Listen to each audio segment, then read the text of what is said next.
화장 중 관 속에서 비명이 들렸다. 확인했더니 충격적인 사실이 드러났다. 어느 평범한 화요일 아침 부산의 작은 화장장에서 상상할 수 없는 일이 벌어졌습니다. 불길 속으로 들어간 관에서 누군가의 절규가 들려왔습니다. 모두가 멈췄고 아무도 믿을 수 없었습니다. 하지만 그날 단순한 사고가 아니라 오랫동안 감춰져 있던 가슴 아픈 진실이 드러나기 시작했습니다. 사랑, 후회 그리고 씻을 수 없는 죄책감이 뒤엉킨 이 이야기는 우리의 가장 깊은 상처를 건드릴 것입니다. 끝까지 보지 않고는 도저히 멈출 수 없을 것입니다.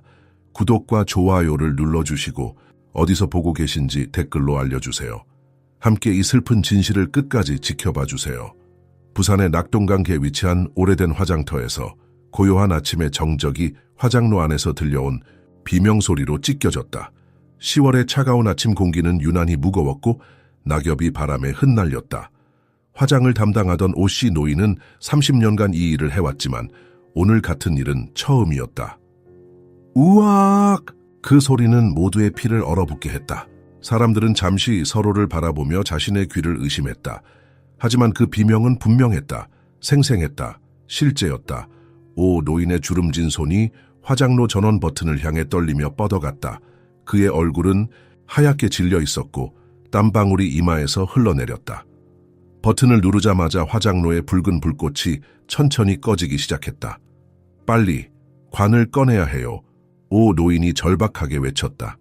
직원들이 급히 달려와 화장로에서 이미 불길에 휩싸인 관을 꺼내기 시작했다. 금속에 긁히는 소리와 공포에 질린 숨소리만이 그 공간을 채웠다. 관이 완전히 나오자 모두가 공포에 질려 한 발짝 물러섰다. 관 뚜껑의 가장자리는 이미 검게 그을려 있었고 안에서는 희미한 움직임이 감지되었다. 공포와 혼란 속에서 누군가 용기를 내어 반쯤 타버린 관의 뚜껑을 열었다. 그 순간 모든 사람의 숨이 멈췄다. 박순자 할머니의 몸은 이미 부분적으로 화상을 입은 상태였다. 하지만 믿을 수 없게도 그녀의 오른손 손가락이 미세하게 움직였다. 그리고 타들어가는 입술 사이로 희미한 숨결이 새어나왔다. 살아있어. 살아있다고 누군가 비명을 질렀다. 화장터는 순식간에 혼돈에 빠졌다. 누군가는 구급차를 부르기 위해 전화기에 매달렸고 다른 이들은 믿을 수 없는 광경 앞에서 공포에 질려 서로를 붙잡았다. 오 노인은 수십 년간의 경험 속에서도 한 번도 경험하지 못한 충격에 무릎을 꿇고 말았다. 물! 누가 물 좀 가져와요. 직원 중 한 명이 소리쳤다. 구급차 사이렌 소리가 멀리서부터 점점 가까워졌다. 시간은 마치 느려진 것처럼 흘렀다. 모두의 시선이 반쯤 타버린 몸에서 희미하게 숨을 쉬고 있는 노인에게 고정되어 있었다. 그때였다. 화장터 구석에서 누군가가 조용히 빠져나가려는 모습이 포착되었다. 세련된 베이지색 코트를 입고 값비싼 핸드백을 든 젊은 여성이었다. 그녀의 발걸음은 서두르는 듯했지만 눈에 띄지 않으려 조심스러웠다. 저기요, 잠깐만요. 화장터 직원 중 한 명이 그녀를 향해 소리쳤다. 여성은 잠시 멈춰서서 뒤돌아보았다. 그녀의 얼굴은 감정 없이 차갑게 굳어 있었고 눈가에는 눈물 한 방울 없었다. 그저 약간의 짜증과 불편함만이 느껴질 뿐이었다. 당신이 박순자 할머니의 딸 지연 씨 맞죠? 직원이 다가오며 물었다. 지연은 잠시 망설이다가 고개를 끄덕였다. 네, 맞아요. 하지만 지금 급한 약속이 있어서. 그녀의 목소리는 차분했지만 그 안에는 어떤 공포가 숨어 있는 듯했다. 그녀의 눈은 이제 화장로 쪽을 절대 보지 않았다. 구급대원들이 화장터로 뛰어들어왔다. 그들은 재빨리 박순자 할머니의 상태를 확인하고 산소, 마스크를 씌우며 응급처치를 시작했다. 한 구급대원이 큰 소리로 외쳤다. 맥박이 있어요. 빨리 병원으로 이송해야 합니다. 그 모든 혼란 속에서 카메라는 천천히 지연의 얼굴로 포커스를 맞춘다. 그녀의 표정에는 공포, 당혹감, 그리고 무언가 실망감이 뒤섞여 있었다. 그리고 그녀의 손에 쥐어진 핸드백 속에서는 희미하게 종이 서류의 모서리가 보였다. 구급차가 요란한 사이렌을 울리며 화장터를 떠나갈 때 지연은 핸드백을 꽉 쥐고 서 있었다. 그녀의 눈은 차갑게 빛났고 입술은 단단히 다물어져 있었다. 어떻게 산 사람이 죽은 것으로 선언될 수 있었을까? 왜 딸은 눈물 한 방울 흘리지 않았을까? 그리고 그녀가 숨기려는 것은 무엇일까? 부산의 차가운 바람이 화장터 주변을 휘감으며 아직 밝혀지지 않은 많은 질문들을 떠안은 차에 이 충격적인 아침은 계속되고 있었다. 부산 영도구의 좁은 골목길에서 속삭임이 퍼져나갔다. 시장 아주머니들부터 지하철역 노점상까지 모든 사람들의 입에서 같은 이야기가 오갔다. 들었어? 지연이가 자기 어머니를 산채로 화장하려 했대. 어머, 세상에? 어떻게 자식이 그런 짓을... 아침 뉴스 프로그램은 부산 화장터 충격 사건이라는 제목으로 사건을 보도했다. KBS 부산 기자가 현장 앞에 서서 심각한 표정으로 말했다. 어제 오전 부산 낙동강 화장시설에서 전례 없는 사건이 발생했습니다. 화장 도중 관 안에서 비명이 들렸고 확인 결과 고인으로 선언된 박순자 씨 78세가 여전히 생명 징후를 보였습니다. 현재 박 씨는 부산대학교 병원 중환자실에서 치료 중이며 상태는 위중한 것으로 알려졌습니다. 영상은 화장터 앞에서 인터뷰하는 오 노인의 모습으로 바뀌었다. 그의 눈은 충격으로 여전히 흔들리고 있었다. 30년 일하면서 이런 일은 처음입니다. 그 소리 절대 잊을 수 없을 겁니다. 같은 날 오후 지연은 영덕경찰서로 소환되었다. 그녀는 검은색 선글라스와 마스크로 얼굴을 가린 채 취재진의 카메라 플래시를 피해 경찰서로 빠르게 들어갔다. 누군가가 외쳤다. 사람을 산채로 화장하려 했던 심정이 어떻습니까? 지연은 걸음을 멈추지 않았다. 조사실 안에서 지연은 마스크를 벗고 형사들 앞에 앉았다. 그녀의 얼굴에는 감정이라고는 찾아볼 수 없었다. 오히려 짜증이 묻어나는 듯했다. 박지연 씨, 어머니가 돌아가셨다고 생각한 이유가 무엇입니까? 주 형사가 물었다. 지연은 냉정하게 대답했다. 병원에서 사망 진단서를 받았습니다. 제가 의사도 아니고 장례사도 아닙니다. 병원 절차를 따랐을 뿐이에요. 어머니의 장례를 서두른 특별한 이유가 있었습니까? 보통은 3일 동안 염을 바쁜 일정이 있었습니다. 지연이 단호하게 말을 끊었다. 그리고 어머니도 간소한 장례를 원하셨어요. 주 형사는 서류 하나를 꺼냈다.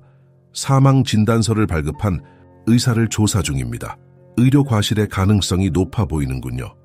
지연의 눈이 잠시 흔들렸지만 곧 원래의 차분함을 되찾았다. 그런데 이상한 점이 있습니다. 주 형사는 서류를 넘기며 계속했다. 어머니께서 병원에 입원한 기록이 거의 없습니다. 어떻게 돌아가셨다고 알고 계셨나요? 노환이었습니다. 자연사라고 들었어요.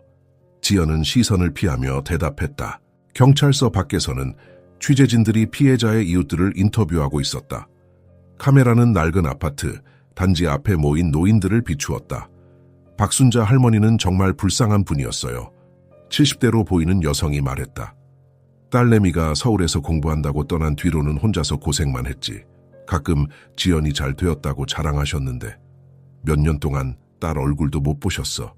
다른 이웃이 끼어들었다. 맞아요. 지연이 변호사 됐다고 자랑하셨는데 한 번도 찾아오는 걸 본 적이 없어요. 오히려 순자 할머니가 매달 한 번씩 버스 타고 딸 보러 간다고 했어요. 근데 만났는지는 모르겠네요. 경찰서 안에서 조사는 계속되었다. 박 씨 어머니와 마지막으로 만난 게 언제입니까? 주 형사가 물었다. 지연은 잠시 생각하는 척했다. 아마 6개월 전쯤이었을 거예요. 그런데 이웃들 말로는 어머니께서 몇 년 동안 따님을 만나지 못했다고 하던데요. 지연의 얼굴이 굳었다. 그들이 뭘 알겠어요? 제 사생활입니다. 박 씨, 솔직히 말씀드리자면 주 형사가 의자의 등을 기대며 말했다. 현재로서는 의료 과실로 보이지만 수상한 점들이 많습니다. 어머니의 사망 당시 상황에 대해 정확히 알고 싶습니다. 지연은 팔짱을 끼며 대답했다. 제가 변호사입니다. 더 이상의 질문에는 답변하지 않겠습니다. 혐의가 있다면 정식으로 소환장을 보내세요. 조사실을 나서는 지연의 뒷모습이 차갑게 비춰졌다. 그녀가 떠난 후 형사들은 서로 시선을 교환했다. 뭔가 숨기는 게 분명해요. 주 형사의 파트너가 중얼거렸다. 그날 저녁 부산 전역의 저녁 식탁에서는 같은 이야기가 오갔다. 소셜미디어에는 리조너럴 산채로 화장 해시태그가 트렌드가 되었고 지연의 몇 년 전 변호사 임용식 사진이 퍼져나갔다. 지연은 자신의 고급 아파트 창문을 닫고 커튼을 쳤다. 테이블 위에는 노트북과 서류들이 흩어져 있었다. 그중에는 부동산 계약서와 보험 서류가 보였다. 그녀는 잠시 창문 쪽을 바라보더니 휴대폰을 집어들었다. 예약했던 비행기표 취소해야 할 것 같아요. 네, 홍콩행 이번 주 금요일 거요. 통화를 마친 지연은 소파에 털썩 주저앉았다. 처음으로 그녀의 완벽한 가면에 금이 가기 시작했다. 그녀의 손이 미세하게 떨렸고 눈가에 희미한 불안감이 서렸다. 그때 그녀의 휴대폰에 알림이 울렸다. 뉴스 알림이었다. 부산 화장터 산채로 화장사건 피해자. 의식 없이 중환자실 입원 중. 딸에 대한 조사 본격화. 지연은 휴대폰을 내려놓고 양손으로 얼굴을 감쌌다. 공개적인 심판은 이제 막 시작되고 있었다. 이해했습니다. 각 장을 최소 1200단어로 작성하겠습니다. 계속해서 제3장을 완성하겠습니다. 부산대학교 병원의 중환자실은 차갑고 메마른 소독약 냄새로 가득했다. 선명한 흰색 벽과 은빛 의료 장비들 사이로 숨쉬는 기계의 규칙적인 소리만이 정막을 깨고 있었다. 거기 병상 위에는 박순자 할머니가 누워 있었다. 한때는 생기 넘치고 강인했을 그녀의 몸은 이제 튜브와 썬들로 둘러싸인 채 허약하게 놓여 있었다. 그녀의 얼굴 오른쪽은 화상으로 붉게 변색되어 있었고 산소 마스크가 그녀의 입과 코를 덮고 있었다. 병상 옆에 앉아있던 간호사 김미영은 차트를 확인하며 한숨을 내쉬었다. 3일째 박순자 할머니는 의식을 되찾지 못하고 있었다. 화장터에서의 기적적인 생존 후 그녀의 상태는 위태로운 균형을 유지하고 있었다. 불안정한 심장 박동과 약한 호흡, 그리고 뇌의 미약한 활동, 생명의 실이 가늘게 이어지고 있을 뿐이었다. 아직도 딸은 오지 않네요. 미영은 옆에서 약물을 조정하던 의사에게 작은 목소리로 말했다. 젊은 의사 이준호는 고개를 저었다. 언론에서 난린데도 말이죠. 어떻게 자기 어머니가 이렇게 됐는데 병문안도 안 올 수 있는 거죠? 그때 병실 문이 열리고 형사 배지를 단 남자가 들어왔다. 주 형사였다. 환자 상태는 어떻습니까? 그가 물었다. 의사가 대답했다. 위중합니다. 화상도 문제지만 고령이신데다 영양 상태가 좋지 않았던 것 같아요. 면역 체계가 많이 약해져 있습니다. 주 형사는 천천히 병상 쪽으로 다가갔다. 그의 눈에는 연민이 가득했다. 이런 일을 당하시다니 도대체 어떻게 된 걸까요? 간호사 미영이 조심스럽게 말했다. 형사님, 환자분의 소지품을 정리하던 중 이상한 것을 발견했어요. 그녀는 작은 보관함으로 가서 비닐 봉투를 꺼냈다. 그 안에는 오래된 가죽 지갑과 낡은 사진, 그리고 몇 장의 영수증이 들어있었다. 할머니가 입고 계셨던 옷, 사실 거의 누더기였어요. 하지만 그 안에서 이런 것들이 나왔습니다. 미영은 사진 한 장을 건넸다. 20년쯤 전으로 보이는 사진 속에는 젊은 여성이 교복을 입고 웃고 있었다. 그 옆에는 박순자로 보이는 중년 여성이 자랑스러운 표정으로 딸의 어깨에 손을 얹고 있었다. 지연이 고등학교 졸업식인 것 같아요. 미영이 말했다. 주 형사는 사진을 유심히 살펴보았다. 사진 속 모녀는 행복해 보였다. 지연의 얼굴에는 지금의 차가움 대신 소녀다운 순수함이 가득했다. 뭐가 잘못된 걸까요? 그가 중얼거렸다. 바로 그때 병실 밖에서 소란이 일어났다. 누군가가 큰 소리로 항의하고 있었다. 내가 누군지 모르세요? 박지연 변호사입니다. 어머니 병실이 어디인지 당장 알려주세요. 주 형사는 재빨리 사진을 주머니에 넣고 문 쪽으로 향했다. 문이 열리고 지연이 들어왔다. 그녀는 평소에 세련된 옷차림 대신 검은색 후드티와 청바지를 입고 있었다. 얼굴은 피곤해 보였고 눈가에는 다크서클이 짙게 내려앉아 있었다. 그녀는 병실을 둘러보다가 주 형사와 눈이 마주쳤다. 잠시 당황한 기색이 역력했지만 곧 차분함을 되찾았다. 형사님, 여기서 뭐 하시는 거죠? 그녀가 냉랭하게 물었다. 수사 중입니다. 어머니께서 어떻게 이런 상황에 처하셨는지 알아내려고요. 지연은 눈을 굴리며 한숨을 쉬었다. 의사의 실수였다고 이미 말씀드렸잖아요. 제가 어떻게 알았겠어요? 주 형사는 고개를 저었다. 문제는 사망진단서를 발급한 의사가 실종되었다는 겁니다. 김희철 의사, 찾아보니 작은 개인 병원 원장인데 어제부터 연락이 두절됐어요. 지연의 얼굴이 창백해졌다. 그건 제가 어떻게 알겠어요? 주 형사는 그녀의 반응을 유심히 관찰했다. 어머니와의 관계는 어땠습니까, 박 변호사님? 지연은 어머니 쪽으로 시선을 돌렸다. 그녀의 눈에 순간적으로 복잡한 감정이 스쳐 지나갔다. 보통이었어요. 그냥 평범한 모녀 관계였죠. 그런데 왜 몇 년간 연락을 끊으셨죠? 지연의 눈이 날카로워졌다. 누가 그런 말을... 그녀는 말을 멈추고 숨을 깊게 들이마셨다. 바빴어요. 법률 사무소 일이 많아서. 주 형사는 조용히 말했다. 이웃들 말로는 어머니께서 매달 한 번씩 서울로 따님을 보러 가셨다고 하던데요. 지연은 대답하지 않았다. 그녀의 턱이 경직되었다. 또 어머니께서 딸이 성공한 변호사라고 자랑하셨다고 하더군요. 사실인가요? 지연은 갑자기 웃음을 터뜨렸다. 그것은 따뜻한 웃음이 아닌 냉소적인 것이었다. 네, 변호사입니다. 그게 왜요? 주 형사는 주머니에서 종이 한 장을 꺼냈다. 서울지방변호사회에 확인해봤습니다. 박지연이라는 이름의 변호사는 있지만 당신의 주민등록번호와 일치하지 않더군요. 병실에 침묵이 내려앉았다. 지연의 얼굴에서 모든 표정이 사라졌다. 당신은 변호사가 아니죠, 박씨. 주 형사가 말을 이었다. 당신의 실제 직업은 무엇입니까? 지연의 입술이 떨렸다. 나가주세요, 지금 당장. 어머니를 만나러 서울에 온 적이 있으셨어요? 지연의 시선이 병상에 누워있는 어머니에게로 향했다. 그녀의 눈가가 붉어졌다. 나가달라고 했잖아요. 주 형사는 한 발 물러섰다. 좋습니다. 하지만 곧 다시 찾아뵙겠습니다. 어머니가 어떻게 이런 상황에 처하게 되었는지 반드시 밝혀낼 겁니다. 그가 나간 후 지연은 천천히 어머니의 병상 옆으로 다가갔다. 처음으로 그녀의 얼굴에 감정이 스쳤다. 그것은 복잡한 것이었다. 슬픔, 후회, 그리고 무언가 두려움. 간호사, 미영과 의사 이준호는 조용히 병실을 빠져나갔다. 문이 닫히자마자 지연은 어머니의 손을 잡았다. 그녀의 손은 차갑고 마른 나뭇가지 같았다. 엄마! 지연의 목소리가 떨렸다. 왜 이렇게 된 거야? 다음 날 주 형사는 부산역 근처의 허름한 여관에 도착했다. 그곳은 일당 3만 원짜리 고시원 같은 곳이었다. 주인에게 물어 치료실을 찾았다. 여기가 박순자 씨가 살던 곳입니까? 그가 물었다. 노인 주인은 고개를 끄덕였다. 네, 거의 3년 정도 살았어요. 착한 할머니였지. 월세도 늦게 내도 뭐라 안 했어요. 방은 2평도 채 안 되는 좁은 공간이었다. 낡은 이불 하나와 작은 테이블 그리고 플라스틱 서랍장이 전부였다. 벽에는 몇 장의 사진이 테이프로 붙어 있었다.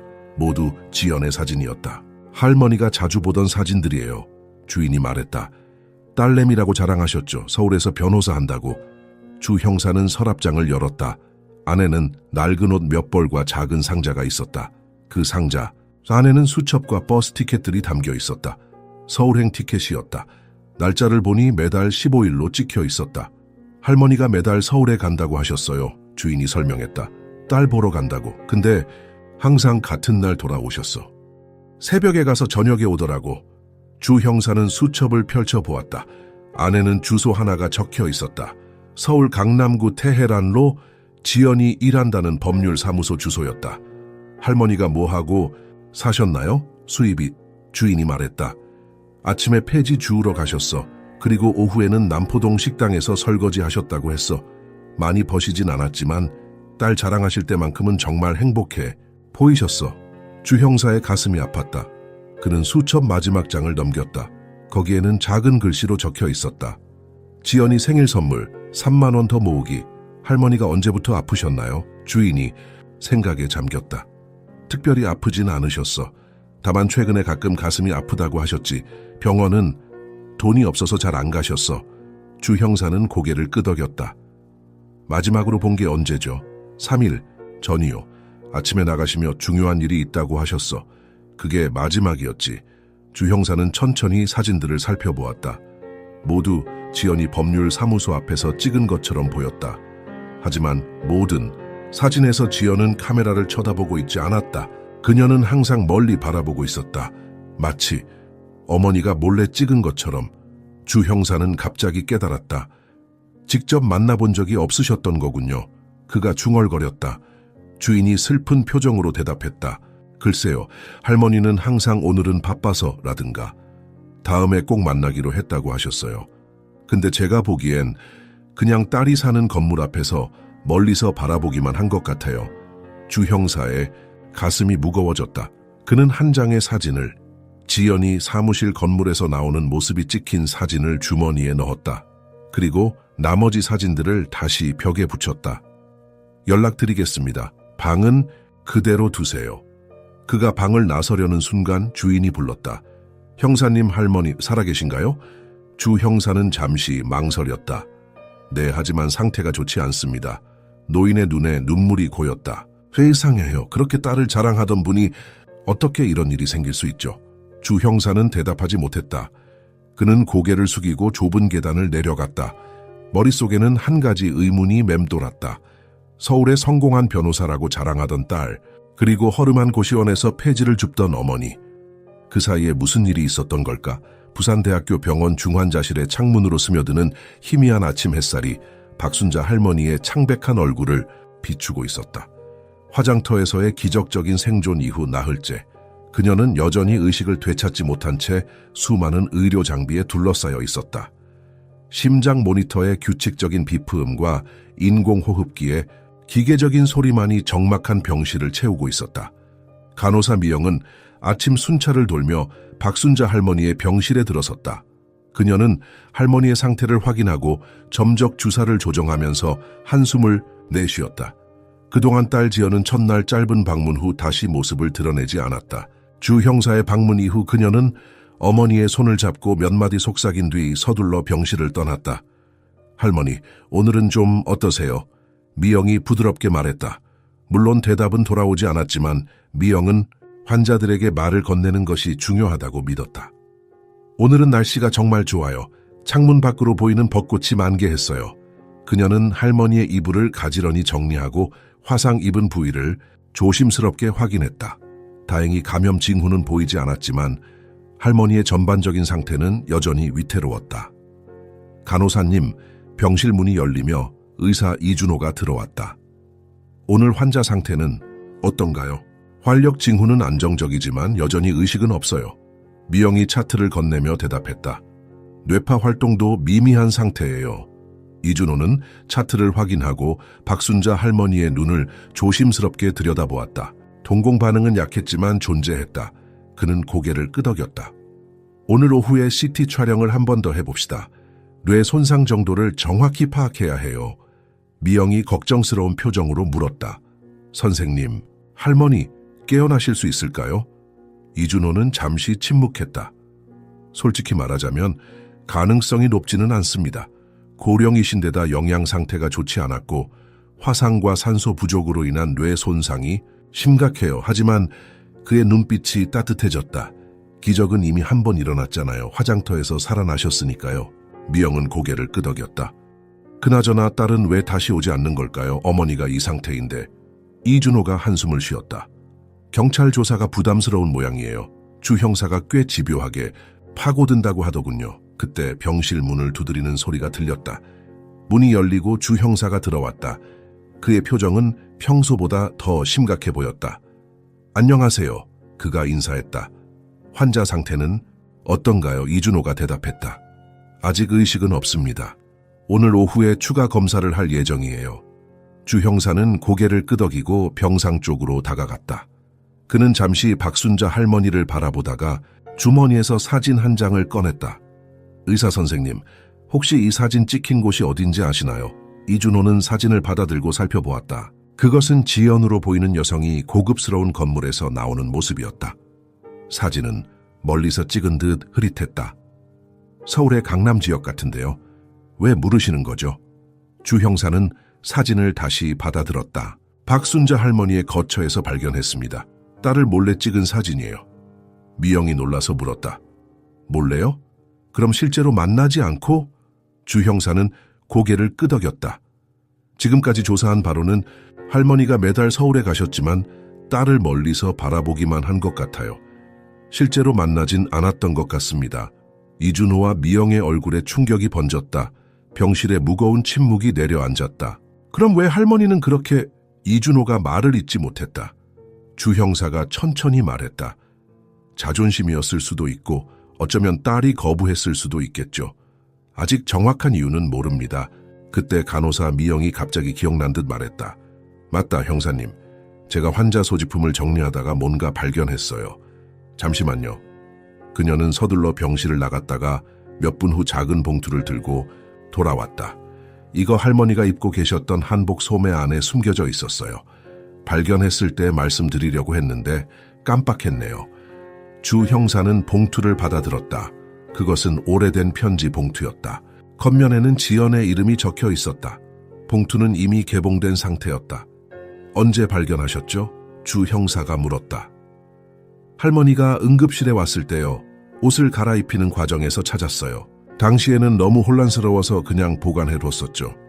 주 형사는 조심스럽게 봉투를 열었다. 안에는 낡은 편지지 한 장이 들어있었다. 그는 천천히 편지를 펼쳤다. 그것은 떨리는 손으로 쓴 듯한 삐뚤삐뚤한 글씨였다. 이건 주 형사의 얼굴이 창백해졌다. 그는 잠시 편지를 읽은 후 미영과 이준호를 바라보았다. 이건 유서입니다. 병실에 충격적인 침묵이 내려앉았다. 미영의 손이 입을 가렸다. 유서라고요? 그럼 자살을... 주 형사는 천천히 고개를 끄덕였다. 그런 것 같습니다. 하지만 이상한 점이 있어요. 그는 다시 편지를 보았다. 박순자 할머니는 자신이 딸에게 짐이 되었다고 쓰셨어요. 그래서 더 이상 괴롭히지 않기 위해 이런 선택을 했다고. 이준호가 혼란스러운 표정으로 물었다. 잠깐만요. 그럼 자살이라면 어떻게 화장터까지 갔을까요? 보통은... 주 형사가 끄덕였다. 맞습니다. 누군가의 도움이 있었겠죠. 미영이 말했다. 설마 딸이... 주 형사는 대답하지 않았다. 그는 편지를 다시 봉투에 넣고 주머니에 넣었다. 이 편지는 중요한 증거가 될 수 있습니다. 법의학적 분석이 필요해요. 그때 병실 문이 열리고 간호사 한 명이 급히 들어왔다. 미영 씨, 급한 전화예요. 병원 로비에서 박지연 씨가 왔다고 해요. 환자 상태를 물어보고 있대요. 미영은 놀란 표정으로 주 형사를 바라보았다. 주 형사는 침착하게 말했다. 괜찮습니다. 제가 내려가서 만나볼게요. 이준호가 우려를 표했다. 형사님 조심하세요. 이 모든 상황이 너무 이상합니다. 주 형사는 고개를 끄덕이고 병실을 나섰다. 병원 로비는 오전 방문객들로 붐비고 있었다. 주 형사는 천천히 엘리베이터를 타고 내려와 로비를 둘러보았다.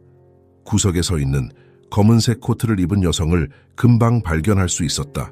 지연이었다. 그녀는 평소보다 더 지쳐 보였다. 얼굴은 창백했고 눈 밑에는 다크서클이 짙게 내려앉아 있었다. 그녀는 불안하게 주변을 살피고 있었다. 주 형사가 그녀에게 다가갔다. 박지연 씨. 지연은 놀라서 뒤를 돌아보았다. 그녀의 눈에 경계심이 서렸다. 형사님, 어머니는 어떤가요? 아직 의식이 없으십니다. 상태는 위중해요. 지연은 고개를 끄덕였다. 그녀의 표정에는 걱정보다는 불안이 더 역력했다. 병실에 가봐도 될까요? 그녀가 물었다. 주 형사는 잠시 그녀를 관찰했다. 물론이죠. 하지만 그 전에 몇 가지 더 물어보고 싶은 게 있습니다. 지연의 턱이 경직되었다. 무슨 질문인데요? 주 형사는 주머니에서 편지 봉투를 꺼냈다. 어머니의 옷에서 이게 발견됐습니다. 유서로 보이는데 지연의 얼굴이 순간 하얗게 변했다. 그녀의 손이 미세하게 떨렸다. 유서요? 네, 어머니께서 더 이상 딸에게 짐이 되지 않기 위해 자신의 목숨을 끊기로 했다고 쓰셨어요. 지연은 몇 초 동안 아무 말도 하지 못했다. 그녀의 눈에 복잡한 감정이 교차했다. 그럴 리가, 어머니가 그런 생각을 하셨다니. 그녀의 목소리가 떨렸다. 주 형사는 차분하게 말을 이었다. 파게 씨, 어머니가 서울에 자주 가셨다고 들었습니다. 당신을 보기 위해서요. 지연은 움찔했다. 네, 가끔 오셨어요. 실제로 만나셨나요? 지연은 잠시 침묵했다. 그녀의 눈빛이 흔들렸다. 몇 번 만났어요. 주 형사는 고개를 저었다. 거짓말하지 마세요. 어머니의 방에서 발견한 사진들은 모두 멀리서 찍은 것들이었습니다. 실제로 만난 적이 없었죠? 지연의 입술이 떨렸다. 그녀는 말을 하려다 말았다. 주 형사가 계속했다. 어머니는 매달 서울에 가셔서 당신이 일하는 건물 앞에서 멀리 바라보기만 하셨어요. 실제로 만나진 않았죠. 왜죠? 지연의 눈에 눈물이 고였다. 처음으로 그녀의 냉정한 가면이 완전히 무너졌다. 저는 그때 병원 로비의 TV에서 뉴스 속보가 나왔다. 아나운서의 목소리가 로비에 울려 퍼졌다. 부산 화장터 생매장 사건 관련 속보입니다. 경찰은 사망 진단서를 발급한 의사 김희철의 시신을 부산 인근 산에서 발견했다고 밝혔습니다. 경찰은 타살 가능성을 염두에 두고 수사 중이라고. 지연의 얼굴이 참담해졌다. 그녀는 주 형사를 공포에 질린 눈으로 바라보았다. 이게 무슨... 그녀의 목소리가 떨렸다. 주 형사는 천천히 그녀에게 다가갔다. 박지연 씨, 당신과 김희철 의사의 관계가 궁금합니다.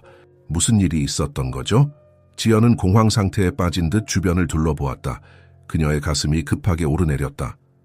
저는 아무것도 몰라요. 정말로... 주 형사는 그녀의 어깨에 손을 올렸다. 박씨, 지금 경찰서로 가서 정식으로 이야기를 나눠야 할 것 같습니다. 지연의 눈에서 눈물이 흘러내렸다. 그녀는 힘없이 고개를 끄덕였다. 이제 그녀의 완벽한 가면은 완전히 무너져 내렸다.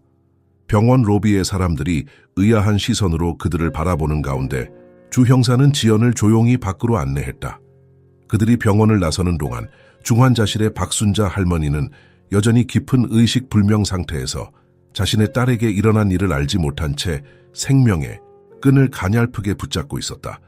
부산 영도경찰서의 조사실은 차갑고 단조로웠다. 형광등 불빛 아래 금속 테이블과 딱딱한 의자만이 놓여 있었다. 창문은 없었고 벽에는 오래된 시계만이 천천히 초침을 움직이고 있었다. 시계는 오후 3시 17분을 가리키고 있었다. 지연은 테이블 앞에 앉아 떨리는 손으로 물잔을 잡고 있었다. 그녀의 얼굴은 창백했고 평소의 완벽한 화장은 지워져 있었다. 뺨을 타고 흐른 눈물 자국이 아직 남아 있었다. 조사실 문이 열리고 주 형사가 서류 뭉치를 들고 들어왔다. 많이 기다리셨습니다. 그가 의자에 앉으며 말했다. 괜찮으신가요? 지연은 고개를 끄덕였지만 그녀의 눈빛은 공허했다. 김 의사가 정말 죽은 건가요? 주 형사는 서류를 펼치며 대답했다. 네, 오늘 아침 금정산 등산로 근처에서 발견됐습니다. 현재 국과수에서 부검 중이지만 초기 조사로는 타살 가능성이 높아 보입니다. 지연의 얼굴이 더욱 창백해졌다. 그녀의 눈에 공포가 서렸다. 지연 씨, 이제 솔직하게 말씀해 주세요. 어머니와 김희철 의사, 그리고 당신 사이에 무슨 일이 있었던 건가요? 지연은 심호흡을 했다. 그녀의 손이 테이블 위에서 가늘게 떨렸다. 오랜 침묵 끝에 그녀는 입을 열었다. 저는 변호사가 아닙니다. 주 형사는 고개를 끄덕였다. 이미 알고 있는 사실이었다. 사실은 은행 창구 직원이에요. 일반 사무직이죠. 지연의 목소리에는 혐오감이 묻어났다. 자기 자신에 대한 혐오감이었다. 고등학교 졸업 후 어머니는 저를 서울로 보내셨어요. 대학을 가라고요. 어머니는 저를 위해 모든 것을 희생하셨어요. 청소부로, 식당 설거지로, 길거리 장사로 몸이 부서져라 일하시면서 저를 뒷바라지하셨죠. 지연의 눈에 눈물이 고였다. 그녀는 천천히 계속했다. 하지만 저는 대학에 떨어졌어요. 3번이나 시험을 봤지만 모두 실패했죠. 어머니께 말할 수 없었어요. 그렇게 기대하시는데 실망시킬 수 없었어요. 주 형사는 조용히 듣고 있었다. 그래서 거짓말을 했어요. 서울대학교에 합격했다고요. 어머니는 너무 기뻐하셨어요. 동네 사람들에게 자랑하고 다니셨죠. 우리 지연이 서울대 법대 갔다고요. 지연은 쓰게 웃었다. 사실 저는 은행 아르바이트를 하면서 고시원에서 살고 있었어요. 나중에는 정직원이 됐지만 그게 전부였죠. 어머니께 계속 거짓말을 하셨군요. 주 형사가 말했다. 지연은 고개를 끄덕였다. 처음에는 잠시뿐이라고 생각했어요. 다음 해에 꼭 합격할 거라고. 하지만 시간이 흐르면서 거짓말은 눈덩이처럼 커졌어요. 졸업했다고, 로펌에 취직했다고, 승진했다고. 지연은 얼굴을 손으로 가렸다. 어머니는 매달 15일마다 저를 보러 오셨어요. 처음에는 만났죠. 하지만 제 거짓말이 커질수록 어머니를 만나는 게 두려워졌어요. 결국 바쁘다는 핑계로 만남을 피했죠. 주 형사가 물었다. 그럼 어머니는 서울에 오셔도 만나지 못하셨던 거군요? 지연은 고개를 끄덕였다. 네, 나중에 알고 보니 어머니는 제가 일한다고 거짓말한 법률사무소 앞에서 하루 종일 기다리셨대요. 멀리서 저를 한 번이라도 보려고. 물론 저는 거기 없었죠. 병실에 무거운 침묵이 내려앉았다. 주 형사는 잠시 그녀가 계속하도록 기다렸다. 그러다 몇 달 전 어머니가 갑자기 서울에 찾아오셨어요. 은행에서 일하고 있는 저를 발견하셨죠. 지연의 목소리가 떨렸다. 어머니의 눈에 실망감이 가득했어요. 그때 제가 지연은 말을 잇지 못했다. 그녀의 어깨가 흐느낌으로 떨렸다. 무슨 일이 있었나요? 주 형사가 부드럽게 물었다. 지연이 떨리는 목소리로 대답했다. 저는 어머니를 모른 척했어요. 손님처럼 대했죠. 무엇을 도와드릴까요? 라고 물었어요. 어머니는 저를 뚫어지게 바라보셨어요. 눈물을 참으시면서 지연은 울음을 터뜨렸다. 어머니는 아무 말도 하지 않고 그냥 나가셨어요. 그게 마지막이었어요. 주 형사는 천천히 물었다. 그럼 어떻게 화장터 사건까지 이어진 건가요? 지연은 눈물을 닦았다. 그녀의 목소리는 이제 체념한 듯했다. 몇 주 전 어머니에게서 전화가 왔어요. 몸이 많이 아프다고 제발 한 번만 보자고 하셨죠. 저는 또 거절했어요. 바쁘다고 핑계를 댔죠. 그녀는 잠시 말을 멈추고 손수건으로 눈물을 닦았다. 3일 전 김희철 의사라는 사람에게서 전화가 왔어요. 근데 어머니가 돌아가셨다고요. 심장마비였대요. 저는 부산으로 내려갔고 그가 이미 사망 진단서를 준비해 놓았어요. 주 형사의 눈이 날카로워졌다. 김 의사와는 어떻게 알게 되셨나요? 지연은 고개를 저었다. 전혀 몰랐어요. 처음 만났죠. 그가 어머니의 주치의라고 했고 실제로 어머니께서 그의 병원에 다니셨나요? 지연이 혼란스러운 표정으로 대답했다. 그렇다고 했어요. 하지만 이제 와서 생각해보면 모르겠어요. 어머니는 돈이 없어서 병원에 잘 안 가셨거든요. 주 형사는 서류를 넘기며 말했다. 김희철 의사의 병원 기록을 확인해 봤습니다. 박순자 할머니의 진료 기록이 없어요. 한 번도 그 병원에 가신 적이 없었습니다. 지연의 얼굴이 창백해졌다. 그럼 어떻게? 주 형사가 물었다. 화장은 누가 빨리 하자고 했나요? 지연은 놀란 표정으로 대답했다. 김 의사요. 어머니가 전염병으로 돌아가셨다고 빨리 화장하는 게 좋을 거라고 했어요. 저는 별 생각 없이 동의했죠. 주 형사는 고개를 끄덕였다. 그는 테이블 위에 또 다른 서류를 펼쳤다. 김희철 의사의 계좌를 조사했습니다. 3일 전 2천만 원이 입금됐어요. 송금이는 지연의 눈이 커졌다. 저는 아무것도 보내지 않았어요. 맹세해요. 주 형사는 서류를 넘겼다. 송금이는 장석호라는 사람입니다. 혹시 아시나요? 지연은 천천히 고개를 저었다. 그때 주 형사가 사진 한 장을 보여주었다. 40대로 보이는 남자였다. 이 사람이 장석호입니다. 김 의사의 시신 발견 현장 근처에서 CCTV에 포착됐어요. 지연이 혼란스러운 표정으로 사진을 바라보았다. 누군지 모르겠어요. 정말로요. 주 형사는 다른 서류를 꺼냈다. 어머니의 보험 기록을 확인했습니다. 놀랍게도 1년 전에 고액의 생명보험에 가입되어 있었어요. 수익자는 당신입니다. 지연의 얼굴이 참담해졌다. 무슨 제가 그런 보험에 가입한 적 없어요. 맹세코요. 주 형사는 차분하게 말했다. 계약서에 당신의 서명이 있습니다. 지연은 혼란에 빠진 듯 고개를 흔들었다. 제 서명이요? 그럴 리가 확인할 수 있을까요? 주 형사는 서류를 건넸다. 지연은 떨리는 손으로 서류를 받아들고 서명을 확인했다. 이건 제 서명이 아니에요.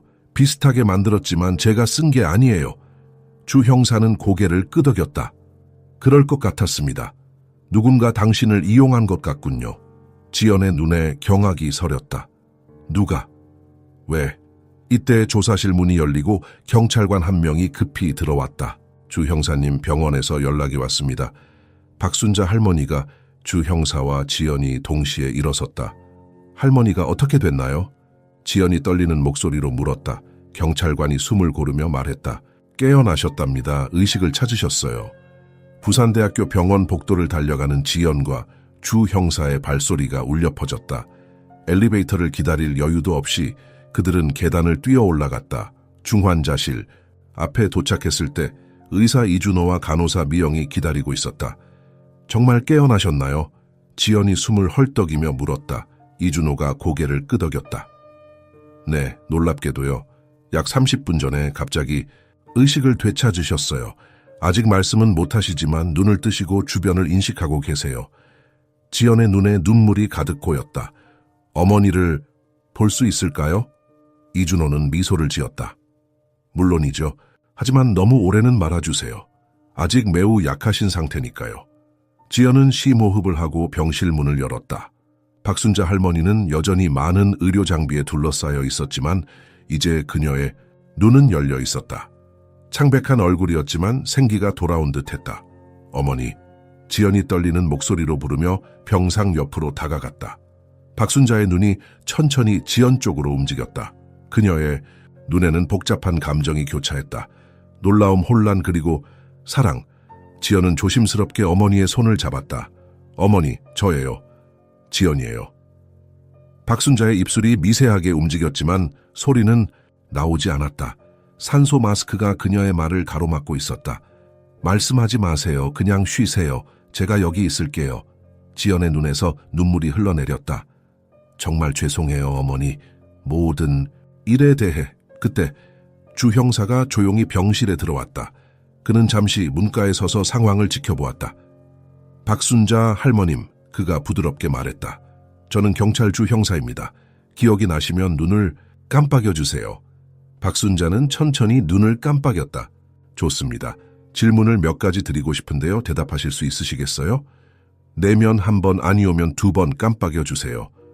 박순자는 다시 한번 눈을 깜빡였다. 주 형사는 천천히 병상 쪽으로 다가갔다. 할머님, 김희철 의사를 아십니까? 박순자는 잠시 생각하는 듯 하다가 2번 눈을 깜빡였다. 아니오였다. 주 형사는 고개를 끄덕였다. 그럼 장석호라는 사람은 아십니까? 이번에도 박순자는 2번 눈을 깜빡였다. 마지막 질문입니다. 누군가가 할머님을 해치려 했습니까? 병실의 긴장감이 감돌았다. 박순자의 눈이 잠시 흔들렸다. 그녀는 천천히 한 번 눈을 깜빡였다 내었다. 주 형사와 지연의 얼굴이 긴장으로 굳었다. 누구였는지 아십니까? 주 형사가 다시 물었다. 박순자는 또 한 번 눈을 깜빡였다. 그때 박순자가 힘겹게 손을 들어 올렸다. 그녀는 산소 마스크를 벗기려고 했다. 어머니, 안 돼요. 지연이 놀라서 외쳤다. 하지만 박순자는 고집스럽게 마스크를 내렸다. 그녀의 입술이 움직였다. 희미한 소리가 새어나왔다. 창문. 지연은 혼란스러운 표정으로 창문 쪽을 바라보았다.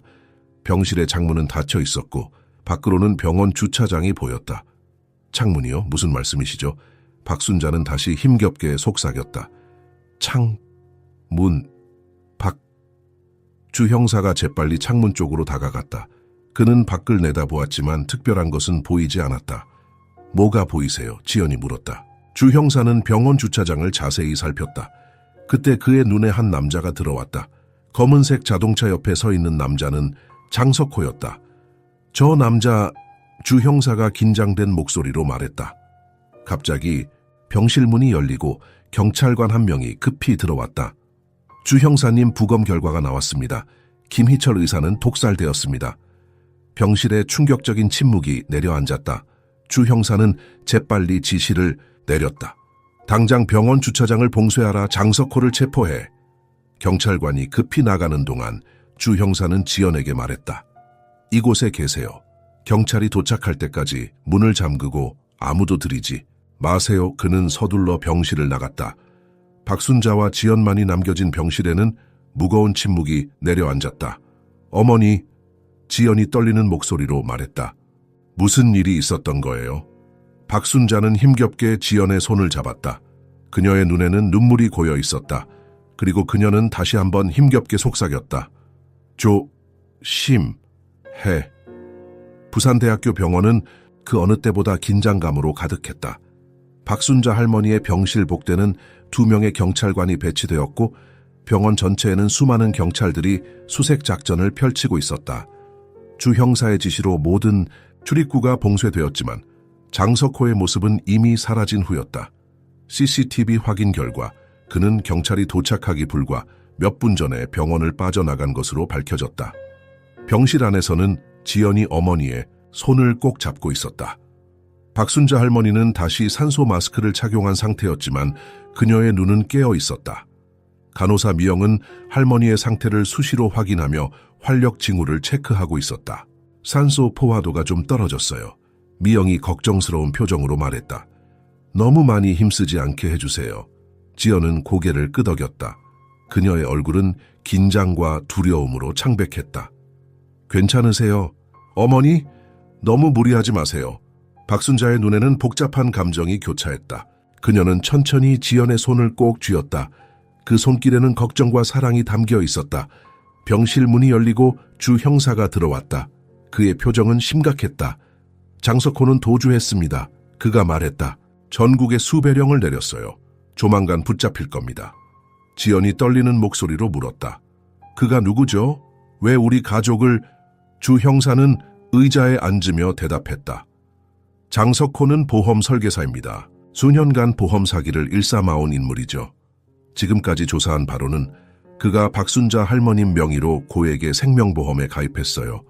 수익자는 지연 씨로 되어 있고요. 지연은 충격을 받은 표정이었다. 제 이름으로요? 하지만 저는 그런 적이 없어요. 당신의 서명을 위조한 겁니다. 그리고 김희철 의사를 매수해 거짓 사망 진단서를 발급받았죠. 계획은 단순했어요. 살아있는 박순자 할머님을 화장시켜 완전한 증거인멸을 노린 거죠. 지연의 얼굴이 창백해졌다. 끔찍해요. 어떻게 그런 일을... 주 형사가 덧붙였다. 그리고 계획의 일부로 당신도 이용했습니다. 당신이 보험금을 받은 후 그와 나눌 것으로 계획했던 것 같아요. 하지만 뭔가 잘못되었고 김희철 의사를 제거했죠. 그런데 왜 하필 우리 가족이... 지연의 목소리가 떨렸다. 주 형사는 서류를 꺼내며 설명했다. 장석호는 사회적 약자를 노리는 전력이 있습니다.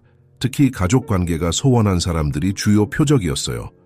어쩌면 당신과 어머니의 관계가 단절되었다는 것을 알고 있었을 수도 있습니다. 지연의 눈에 눈물이 고였다. 그녀는 어머니를 바라보았다. 이 모든 게 제 잘못이에요. 제가 어머니를 외면하지 않았다면... 박순자 할머니가 천천히 손을 들어 산소 마스크를 내렸다. 그녀의 목소리는 희미했지만 또렷했다. 다... 지연이 놀라서 어머니를 바라보았다. 어머니, 말씀하지 마세요. 힘드실 거예요. 박순자는 고집스럽게 계속했다. 네, 탓이다. 미영이 재빨리 다가와 산소 마스크를 다시 씌우려 했지만 박순자는 완강하게 거부했다. 말할 게 있어. 주 형사와 지연은 서로 시선을 교환했다. 주 형사가 고개를 끄덕였다. 할머님, 짧게만 말씀해 주세요. 그리고 힘드시면 바로 중단하세요. 박순자는 천천히 고개를 끄덕였다. 그녀의 목소리는 가녀렸지만 확고했다. 그 사람 몇 달 전 찾아왔어. 지연이 어머니의 손을 꼭 잡았다. 어떤 사람이요? 장석호가 어머니를 찾아왔어요? 박순자는 천천히 고개를 끄덕였다. 보험 제안했어. 지연이 위에서. 주 형사가 놀라서 물었다. 보험 제안을 받으셨군요? 지연 씨를 위한 보험이라고요? 박순자의 눈에 눈물이 고였다. 그 사람 말했어. 내가 죽으면 지연이가 큰 돈 받을 수 있다고. 지연의 얼굴이 충격으로 일그러졌다. 어머니, 설마. 박순자는 힘겹게 계속했다. 난 지연이에게 짐만 됐어. 적어도 죽어서는 도움이 되고 싶었어. 병실에 무거운 침묵이 내려앉았다. 지연의 눈에서 눈물이 흘러내렸다. 그래서 내가 동의했어. 박순자의 목소리가 떨렸다. 거짓, 죽음에 서명했어. 주 형사의 얼굴이 창백해졌다. 할머님이 자발적으로 동의하셨다고요? 박순자는 고개를 끄덕였다. 하지만 진짜로 죽을 줄은 몰랐어. 지연이 믿을 수 없다는 표정으로 어머니를 바라보았다. 어머니, 왜 그런 말도 안 되는... 지연아, 네가 날 부끄러워하는 거 알았어. 박순자의 눈에서 눈물이 흘러내렸다. 은행에서 날 모른 척했을 때 난 이해했어. 지연의 어깨가 흐느낌으로 떨렸다. 어머니, 그게 아니었어요. 저는 단지... 박순자는 떨리는 손으로 지연의 뺨을 쓰다듬었다. 괜찮아, 네 잘못... 아니야, 난 항상 너를 자랑스러워했어. 그녀의 목소리가 점점 약해졌다. 산소 포화도가 급격히 떨어지고 있었다. 미영이 급히 말했다. 이제 그만하셔야 해요. 상태가 위험해져요. 박순자는 마지막 힘을 다해 말했다. 그 사람 조심해. 아직 끝나지 않았어. 그녀의 눈이 천천히 감겼다. 미영이 재빨리 산소 마스크를 다시 씌우고 의사를 불렀다. 이준호 의사가 급히 들어와 환자 상태를 확인했다. 다행히 의식은 있습니다. 하지만 너무 지치셨어요. 잠시 휴식이 필요합니다. 주 형사는 생각에 잠긴 표정이었다. 그럼 할머님이 처음부터 이 계획에 동의하셨던 거군요. 지연은 충격에서 벗어나지 못한 채 중얼거렸다. 어머니가 저를 위해 자살하려고 했다고요? 주 형사는 조용히 대답했다. 보험금을 당신에게 남기기 위해서요. 하지만 중간에 뭔가 잘못된 거죠. 장석호는 아마도 할머님이 미리 죽는 걸 원하지 않았을 겁니다. 그래서 김희철 의사를 매수해 거짓 사망 진단서를 발급받은 거고요. 지연은 흐느끼며 말했다.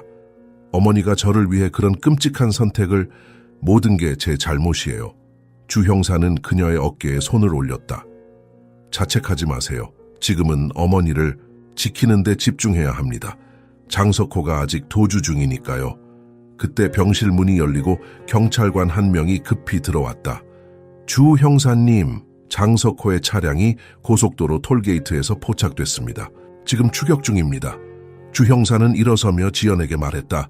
여기 남아서 어머니를 지켜주세요. 병실 밖에 경찰관들이 있을 거예요. 저는 장석호를 잡으러 가겠습니다. 지연은 고개를 끄덕였다. 조심하세요, 형사님. 주 형사가 병실을 나간 후 지연은 어머니의 손을 꼭 잡고 속삭였다. 어머니, 제가 정말 죄송해요. 모든 거짓말과 어머니를 외면한 것 용서해 주세요. 박순자는 잠들어 있는 듯 했지만 그녀의 손가락이 미세하게 움직여 지연의 손을 쥐었다. 지연은 그 따스한 손길에 눈물을 흘렸다. 시간이 천천히 흘렀다. 병실 창문 너머로 해가 질 무렵 지연은 잠시 눈을 감고 있었다. 그때 병실 문이 조용히 열렸다. 지연은 눈을 떴다.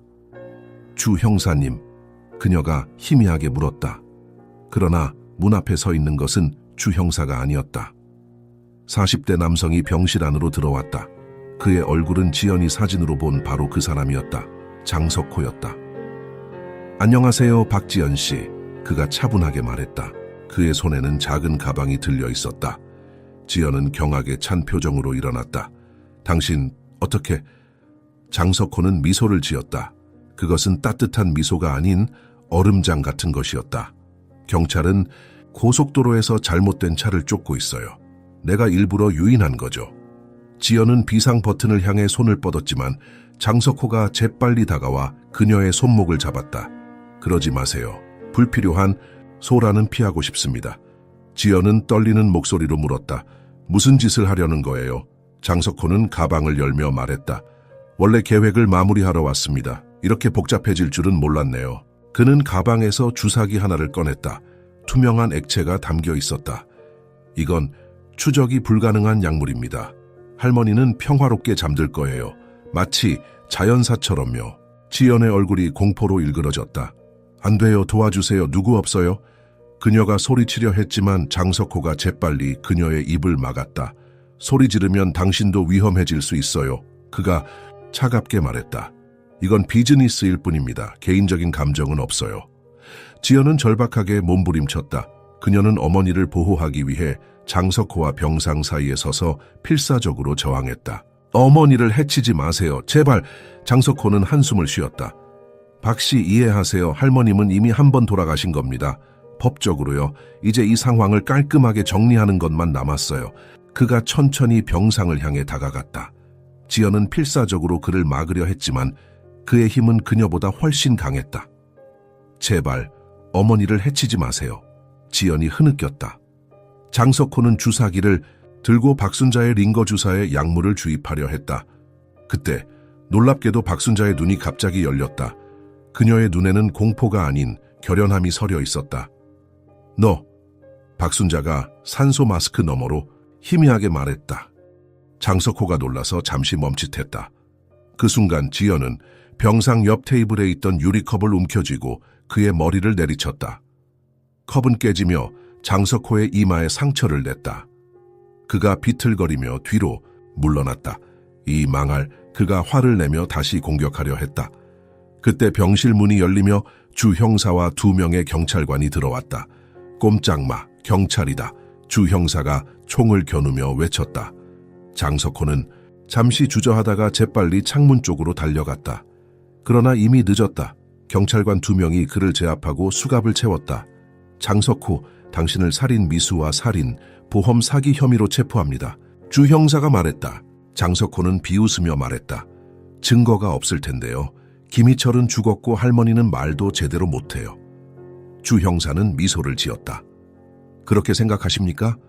병실에 들어오는 순간부터 모든 것이 녹음되고 있었습니다. 방금 당신이 한 모든 말이요. 그는 자신의 넥타이에 달린 작은 녹음기를 가리켰다. 장석호의 얼굴이 창백해졌다. 그리고 김희철 의사가 당신으로부터 받은 돈의 흐름도 모두 추적했습니다. 이제 끝났어요, 장석호 씨. 경찰관들이 장석호를 연행해 나갔다. 지연은 힘이 빠진 듯 의자에 주저앉았다. 정말 감사합니다, 형사님. 어떻게 알고 오신 거예요? 주 형사는 설명했다. 직감이었습니다. 장석호가 너무 쉽게 고속도로에서 포착된 것이 이상했어요. 함정일 수도 있다고 생각했죠. 그는 박순자 쪽으로 다가갔다. 할머님, 괜찮으세요? 박순자는 천천히 고개를 끄덕였다. 그녀의 눈에는 안도의 표정이 서렸다. 주 형사는 지연에게 말했다. 이제 안전합니다. 하지만 조사는 계속될 거예요. 할머님이 장석호의 계획에 처음에 동의했다는 점은 복잡한 문제입니다. 지연은 고개를 끄덕였다. 이해해요. 필요한 건 뭐든지 협조하겠습니다. 주 형사는 미소를 지었다. 일단은 어머님과 함께 시간을 보내세요. 많은 대화가 필요할 것 같네요. 그가 병실을 나간 후 지연은 어머니의 손을 다시 잡았다. 박순자의 눈에는 눈물이 고여 있었다. 어머니, 왜 그런 끔찍한 선택을? 지연의 목소리가 떨렸다. 박순자는 산소 마스크를 천천히 내리고 희미하게 미소 지었다. 네오에게 도움이 되고 싶었어. 지연은 어머니의 손에 이마를 기대며 흐느꼈다. 어머니가 필요해요. 돈이 아니라 그냥 어머니가. 박순자의 눈에서 눈물이 흘러내렸다. 그녀는 떨리는 손으로 지연의 머리를 쓰다듬었다. 미안해, 내 딸. 지연은 고개를 들고 어머니의 눈을 바라보았다. 제가 더 미안해요. 모든 거짓말과 어머니를 외면한 것, 다시는 그러지 않을게요. 박순자는 희미하게 미소 지었다. 그녀의 눈에는 무한한 사랑이 담겨 있었다. 우리 다시 시작하자. 지연은 눈물 속에서 고개를 끄덕였다. 병실 창문으로 석양의 붉은 빛이 스며들었다. 그것은 마치 새로운 시작을 알리는 신호 같았다. 어머니와 딸은 모든 거짓과 아픔을 뒤로하고 진실된 관계를 향한 첫걸음을 내딛고 있었다. 부산 해운대구의 작은 장례식장은 가을의 서늘한 공기로 가득했다.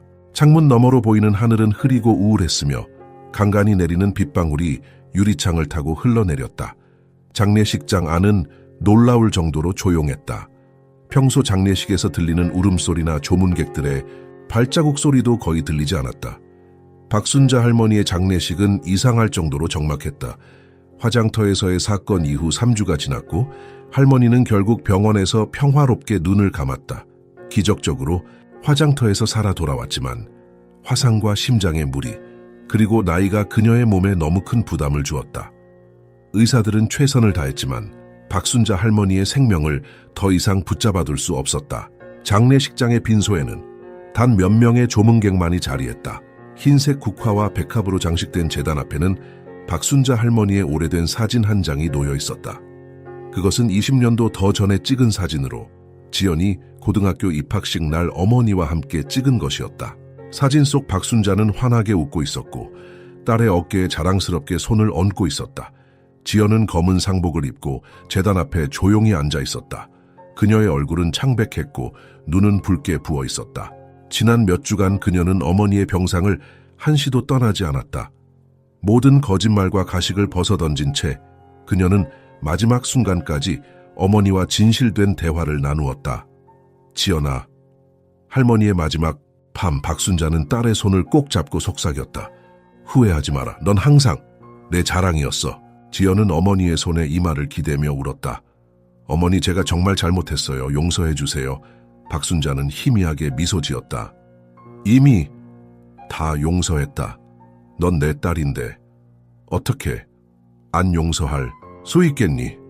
그 밤 어머니와 딸은 오랜 시간 서로의 손을 잡고 있었다.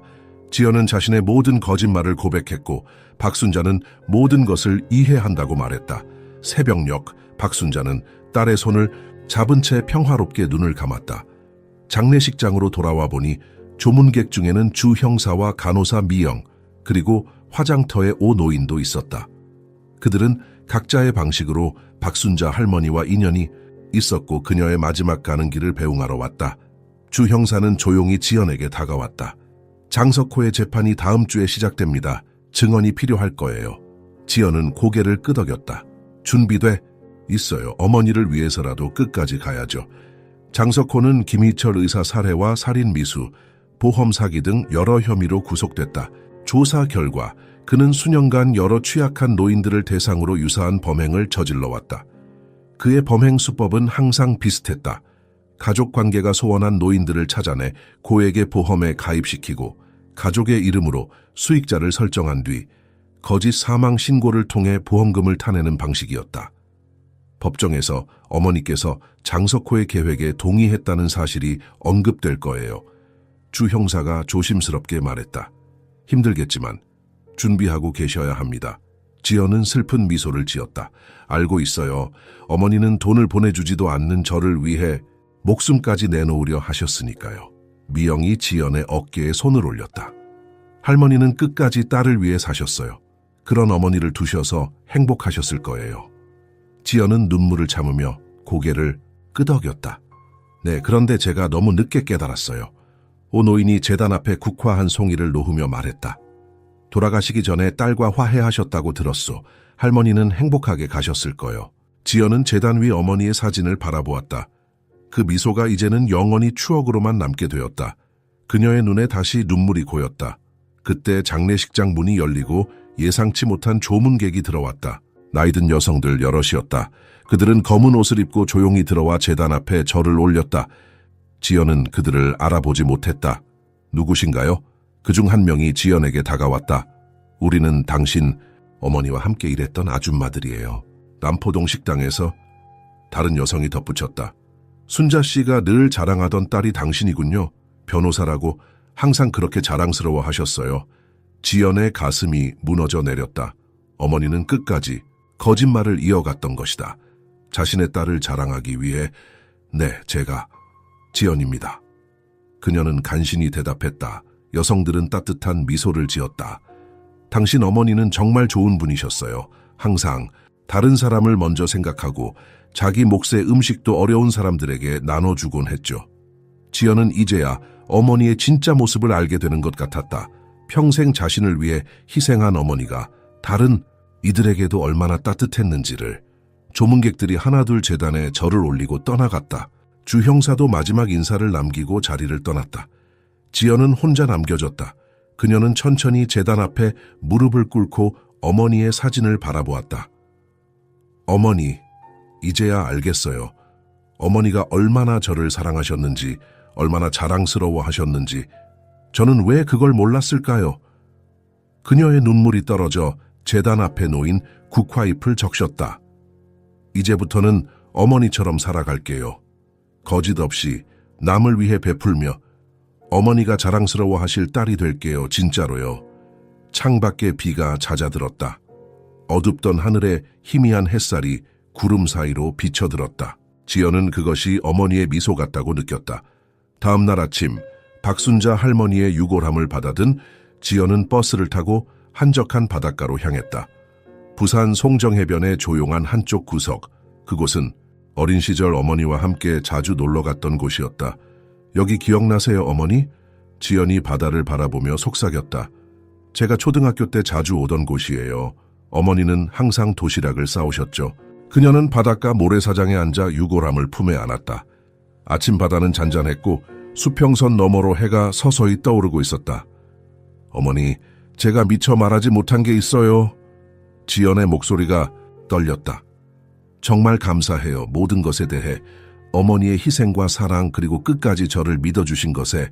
바닷바람이 그녀의 머리카락을 흩날렸다. 지연은 천천히 유골함을 열었다. 그녀는 어머니의 유골을 바다에 뿌리기로 결정했다. 그것이 어머니가 원했을 거라 생각했다. 이제 편히 쉬세요, 어머니. 더 이상 고생하지 마시고 아프지 마세요. 그녀는 떨리는 손으로 유골을 바다를 향해 조금씩 뿌렸다. 저는 이제 어머니가 원하셨던 삶을 살아갈게요. 정직하게, 자랑스럽게. 유골이 바람을 타고 바다로 흩어졌다. 그것은 마치 어머니가 마지막으로 자유를 얻은 것 같았다. 지연은 눈물을 닦으며 일어섰다. 그녀는 가방에서 작은 편지, 봉투를 꺼냈다. 그것은 어머니가 남긴 유서였다. 주 형사가 증거로 보관하고 있던 것을 장례식이 끝난 후 돌려준 것이었다. 지연은 떨리는 손으로 편지를 펼쳤다. 삐뚤삐뚤한 어머니의 글씨체였다. 사랑하는 지연아, 내가 이 세상을 떠날 때쯤 넌 이 편지를 읽게 될 거야. 미안하구나. 이런 선택을 해서. 하지만 이것이 내가 너에게 줄 수 있는 마지막 선물이라 생각했어. 너는 항상 내 자랑이었단다. 네가 큰 성공을 이루지 못했다 해도 그저 네가 내 딸이라는 것만으로도 나는 행복했어. 다만 네가 나를 부끄러워한다는 걸 알았을 때 내 가슴이 아팠단다. 하지만 괜찮아. 난 이해해. 너는 더 나은 삶을 살기 위해 노력했고 나는 그런 너의 짐이 되고 싶지 않았어. 내가 갖지 못한 모든 것을 네가 가질 수 있기를 바랐던 것뿐이야. 내가 떠난 후에는 더 이상 나를 생각하며 괴로워하지 마. 자유롭게 살아가렴. 그리고 기억해. 넌 언제나 완벽했다는 걸. 내 눈에는 네가 어떤 모습이든 완벽했어. 사랑한다 내 딸아. 엄마가. 지연의 눈에서 눈물이 흘러내렸다. 그녀는 편지를 가슴에 안고 흐느꼈다. 바다는 그녀의 울음소리를 조용히 받아들였다. 한참 후 지연은 눈물을 닦고 일어섰다. 그녀는 편지를 다시 가방에 넣고 마지막으로 바다를 바라보았다. 어머니, 약속할게요. 이제부터는 거짓 없이 살아갈게요. 그리고 어머니가 저에게 주신 사랑을 다른 이들에게 나눠줄게요. 그녀는 몸을 돌려 천천히 해변을 떠났다. 뒤로는 태양이 수평선 위로 완전히 떠올라 바다를 금빛으로 물들이고 있었다.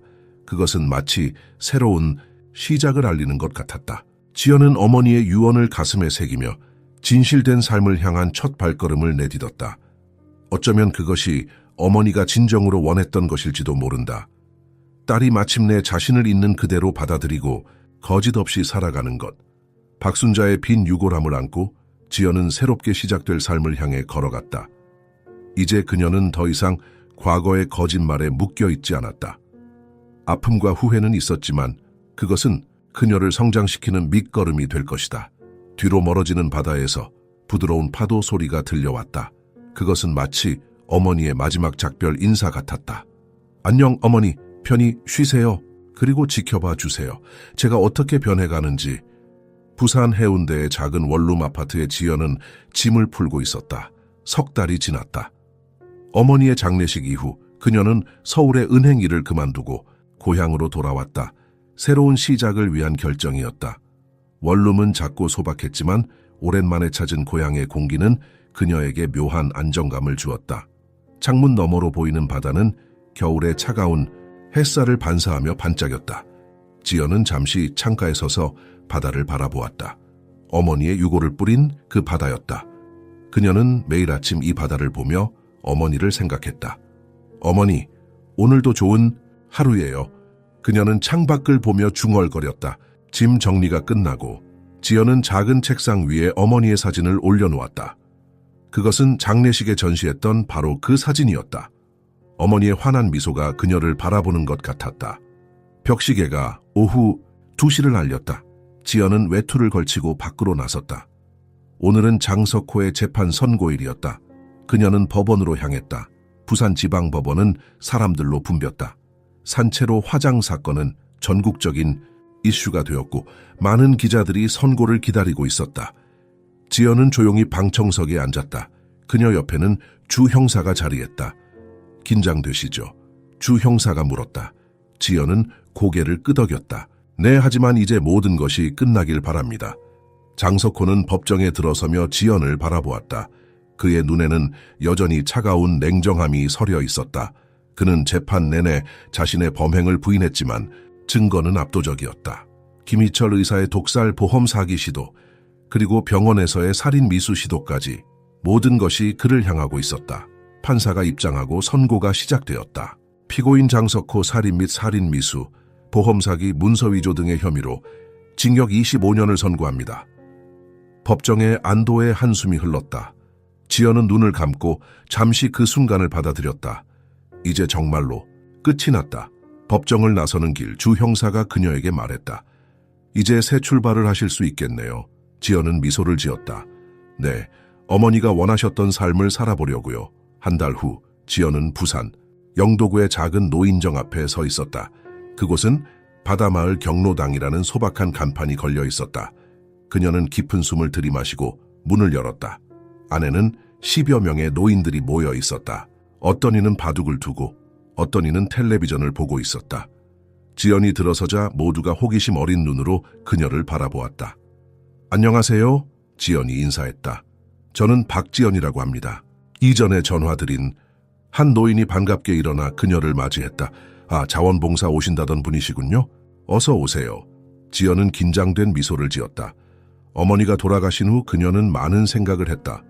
어머니처럼 베풀며 살기로 결심했고 그 첫 걸음으로 노인복지 자원봉사를 시작하기로 했다. 제가 어떤 일을 도와드리면 될까요? 그녀가 물었다. 노인들은 웃으며 그녀를 둘러쌌다. 그들은 지연에게 청소와 식사 준비, 그리고 말동무가 되어주는 일들을 부탁했다.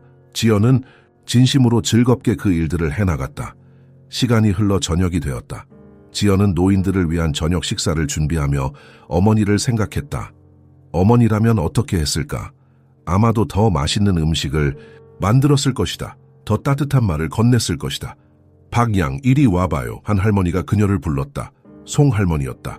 80대 중반의 노인으로 가장 연세가 많았다. 지연은 그녀에게 다가갔다. 네, 할머니. 송할머니는 그녀의 손을 꼭 잡았다. 요즘 젊은이들은 우리 같은 노인들을 잘 돌보지 않는데 박양은 왜 이런 일을 해요? 지연은 잠시 생각했다. 제 어머니가 돌아가셨어요. 제가 제대로 모시지 못했죠. 이제라도 어머니처럼 살고 싶어서요. 송할머니의 눈에 이해의 빛이 어렸다. 그랬군요. 당신 어머니는 행복하셨을 거예요. 이런 딸을 두셔서. 지연의 눈에 눈물이 고였다. 너무 늦게 깨달았어요. 어머니가 살아계실 때 송할머니는 그녀의 손을 토닥였다. 늦게라도 깨달은 게 어디예요. 많은 사람들은 평생 깨닫지 못해요. 그날 밤 지연은 모든 봉사활동을 마치고 집으로 돌아왔다. 그녀는 피곤했지만 마음은 이상하게 가벼웠다. 오랜만에 느끼는 진정한 만족감이었다. 그녀는 책상 위 어머니의 사진을 바라보았다. 어머니, 오늘 좋은 일을 했어요. 내일도 더 잘할게요. 몇 주가 지났다. 지연은 정기적으로 노인정을 방문하며 봉사활동을 이어갔다. 그녀의 삶은 서서히 변하고 있었다. 더 이상 타인의 시선을 의식하지 않았고 허세와 가식을 버렸다. 그저 진실되게 자신의 모습 그대로 살아가려 했다. 그러던 어느 날 지연은 노인정에서 이상한 제안을 받았다. 박양, 우리 옆 마을에 있는 작은 사찰 하나요? 김 할아버지가 물었다. 지연은 고개를 저었다. 아니요, 잘 모르겠어요. 김 할아버지는 미소 지었다. 거기 주지스님이 자원봉사자를 찾고 있다고 해요. 절 뒤편에 있는 오래된 돌탑을 복원하는 일이래요. 박양이 가보는 게 어떨까 싶어서요. 지연은 잠시 생각했다. 사찰이요? 저는 불교에 대해 잘 모르는데 종교적인 일이 아니라 그냥 유적 보존 작업이라네. 우리 마을 역사가 담긴 곳이야.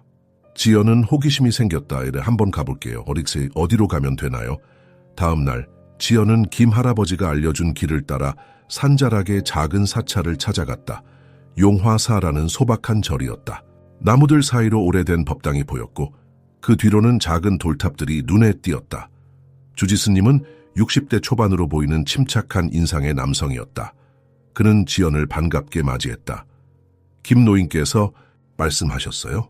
열심히 봉사하는 젊은이라고. 지연은 겸손하게 미소 지었다. 아직 많이 부족해요. 제가 어떤 도움을 드릴 수 있을까요? 스님은 그녀를 데리고 절 뒤편으로 갔다. 그곳에는 반쯤 무너진 돌탑이 있었다. 주변에는 이미 몇 명의 봉사자들이 돌을 정리하고 있었다. 이 탑은 조선시대에 세워진 것으로 추정되어 마을 주민들의 안녕을 기원하는 의미가 있죠. 최근 태풍으로 일부가 무너졌어요. 지연은 고개를 끄덕이며 주변을 살폈다. 제가 어떻게 도울 수 있을까요? 우선 저 돌들을 분류하는 일부터 시작하면 좋겠어요. 크기와 모양에 따라요. 지연은 곧바로 일을 시작했다. 그것은 단순하지만 집중력이 필요한 작업이었다. 각 돌마다 고유한 위치가 있었고 그것을 찾아내는 것이 관건이었다. 일을 하는 동안 지연은 이상하게도 마음이 평온해지는 것을 느꼈다. 돌을 만지고 그 무게와 질감을 느끼며 그녀는 어머니를 생각했다. 어머니도 이렇게 묵묵히 자신의 자리에서 최선을 다했겠지. 한참 일을 하던 중 그녀는 특이한 돌 하나를 발견했다. 다른 돌들과 달리 그것은 작고 반듯했으며 표면에 무언가 글자가 새겨져 있는 것 같았다. 이것 좀 봐주세요. 지연이 주지 스님을 불렀다. 스님은 그 돌을 받아들고 유심히 살폈다. 이건 기도석이네요. 누군가의 소원이 담긴 돌이죠. 지연은 호기심이 생겼다. 무슨 내용인가요? 스님은 돌을 닦아내며 글자를 읽었다. 내 딸 지연이의 행복을 빕니다. 박순자. 1998년. 지연의 얼굴이 창백해졌다. 뭐라고요? 스님은 놀란 표정으로 그녀를 바라보았다. 혹시 당신이 지연 씨인가요? 지연은 떨리는 손으로 돌을 받아들었다. 거기에는 분명히 어머니의 이름과 자신의 이름이 새겨져 있었다. 1998년, 그때는 자신이 고등학교를 졸업하고 서울로 올라가던 해였다. 어머니가 여기에 오셨었나요? 지연이 떨리는 목소리로 물었다. 스님은 생각에 잠겼다. 그 시절에는 제가 이곳에 있지 않았어요. 하지만 이 절은 오래전부터 소원을 빌면 이루어진다는 이야기가 있었죠. 지연의 눈에 눈물이 고였다. 어머니는 그녀의 행복을 위해 이곳까지 와서 기도했던 것이다. 자신이 서울로 떠나기 전 딸의 앞날을 위해 가져가도 될까요? 이 돌을 지연이 물었다. 스님은 미소 지었다. 물론이죠. 이건 당신에게 주는 어머니의 선물이니까요. 그날 저녁 지연은 기도석을 품에 안고 집으로 돌아왔다. 그녀는 책상 위 어머니의 사진 옆에 그 돌을 조심스럽게 놓았다. 어머니 또 하나의 선물을 발견했어요. 항상 저를 위해 기도하고 계셨군요. 그녀는 창밖으로 보이는 별들을 바라보았다. 어딘가에서 어머니가 지켜보고 있을 것만 같았다. 이틀 후 지연은 노인정에서 봉사활동을 마치고 귀가하던 중이었다. 길을 걷던 그녀는 갑자기 발걸음을 멈추었다. 저 멀리 오래된 사찰의 모습이 보였다. 그것은 그녀가 어린 시절 어머니와 함께 자주 들렀던 금정사였다. 지연은 천천히 그곳으로 향했다. 사찰은 여전히 그 자리에 있었지만 더 낡아 보였다. 그녀는 법당 앞에 서서 어린 시절의 기억을 더듬었다. 어머니, 기억나세요? 여기서 항상 절을 하고 소원을 빌었죠. 그녀는 법당 안으로 들어갔다. 불상 앞에는 작은 기도 공간이 마련되어 있었다. 지연은 무릎을 꿇고 앉았다. 부처님, 어머니가 잘 계시는지 보살펴 주세요. 그리고 제가 어머니처럼 선한 사람이 될 수 있게 도와주세요.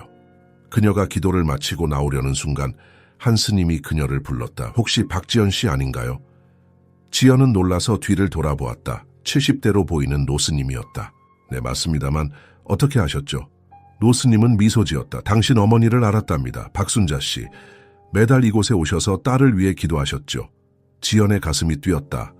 정말요? 언제부터요? 당신이 서울로 떠난 이후로 거의 20년 동안이요. 마지막으로 뵌 것은 몇 달 전이었어요. 지연의 눈에 눈물이 고였다. 어머니가 그렇게 오랫동안. 노스님은 그녀를 법당 옆 작은 방으로 안내했다. 아, 이것 좀 보세요. 그는 오래된 상자 하나를 꺼냈다. 그 안에는 작은 쪽지들이 가득했다. 이건 당신 어머니가 매달 써서 불전함에 넣으셨던 기도문들이에요. 우리는 보통 이런 것들을 모아두었다가 해마다 소각하지만 순자 씨의 것은 너무나 진실된 마음이 담겨 있어서 따로 보관했답니다. 지연은 떨리는 손으로 쪽지 하나를 펼쳤다. 부처님, 오늘도 지연이를 지켜주세요. 서울에서 공부 열심히 하고 좋은 직장 얻고 행복하게 살 수 있게 해주세요. 제 목숨을 줄여서라도 지연이에게 행복을 주세요. 박순자 드림. 지연은 흐느꼈다. 그녀는 쪽지들을 하나씩 펼쳐보았다. 모두 비슷한 내용이었다. 어머니의 간절한 기도, 딸을 위한 소망, 그리고 끝없는 사랑이 담겨 있었다. 가져가도 될까요? 지연이 물었다. 노스님은 고개를 끄덕였다. 물론이죠. 이건 원래 당신을 위한 것들이니까요. 지연은 상자를 품에 안고 절을 나섰다. 그녀의 마음은 무거웠지만 동시에 따뜻했다. 어머니의 사랑이 이렇게 곳곳에 남아 있었다니. 집으로 돌아온 지연은 상자를 조심스럽게 열고 쪽지들을 하나씩 책상 위에 펼쳤다. 그것은 마치 어머니의 일기장과도 같았다. 20년간의 기도와 소망, 그리고 끝없는 사랑의 기록. 어머니, 이렇게 많이 저를 사랑하셨군요. 지연이 흐느꼈다. 저는 왜 그걸 몰랐을까요? 그날 밤 지연은 어머니의 쪽지들을 하나하나 읽으며 잠이 들었다. 그리고 그녀는 오랜만에 평화로운 꿈을 꾸었다. 꿈속에서 어머니는 환하게 웃으며 그녀를 바라보고 있었다. 지연아, 이제 행복하게 살아라. 네 행복이 곧 내 행복이란다. 가장 사랑해야 할 사람을 외면했던 우리의 선택. 과연 그때로 돌아간다면 달라질 수 있었을까요? 누군가가 당신을 기다리고 있다면 당신은 얼마나 빨리 그들의 손을 잡을 수 있을까요? 오늘 들은 이 이야기는 단순한 한 사람의 슬픈 운명이 아닙니다.